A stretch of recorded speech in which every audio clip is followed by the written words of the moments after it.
On November 20th, 2025, a federal high court in Abuja convicted Nnamdi Kanu on terrorism-related charges and handed him life imprisonment, a sentence that shocked many across Nigeria and beyond. Kanu, leader of the proscribed Indigenous People of Biafra, IPOB, was accused of inciting violence through broadcasts and other actions, charges he and his supporters have always denied. But rather than accept his fate, Kanu's legal team launched a major legal offensive that turned the courtroom drama into a national spectacle. In February 2026, Kanu took the battle to the Court of Appeal in Abuja, filing a notice of appeal challenging both his conviction and the life sentence itself. His lawyers argued that the trial had fundamental errors, claiming the conviction was riddled with legal and constitutional defects. Reports say Kanu filed a 22-point appeal seeking to quash and reverse every part of the High Court's judgment. That means not just fighting the sentence, but fighting the entire conviction.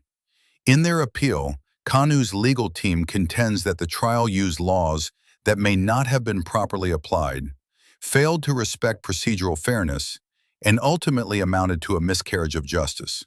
For Kanu's supporters, especially in the Southeast, this isn't just legal strategy, it's a fight for justice and dignity. They argue he was targeted partly for his political views and activism, not purely for legal reasons. Some lawyers have even said that the very Constitution of Nigeria was overlooked in his original trial, claims that have sparked fierce debate in legal circles. But the appeal hasn't been smooth. Earlier, a separate rights violation suit by Kanu was struck out by the Court of Appeal as academic after his conviction. Also, Kanu's request to be transferred from his prison in Sokoto to a location closer to Abuja so his lawyers could better handle his appeal was rejected by the federal high court. These setbacks remind us that winning an appeal, especially one involving high stakes like this, is rarely straightforward.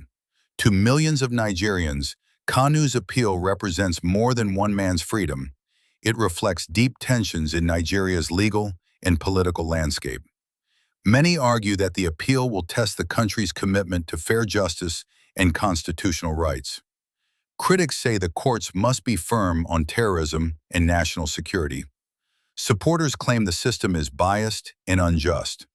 Some public figures, including prominent leaders, have openly called for his release, saying the entire prosecution process should be questioned, adding even more fuel to the fire. So what happens now? The Court of Appeal will carefully consider Kanu's 22-point appeal.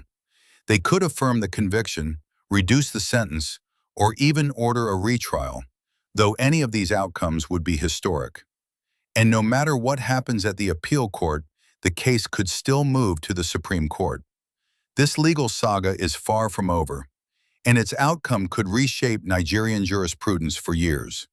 One thing is certain, this is more than a courtroom drama. It's a story about justice, identity, law, and the future of a nation.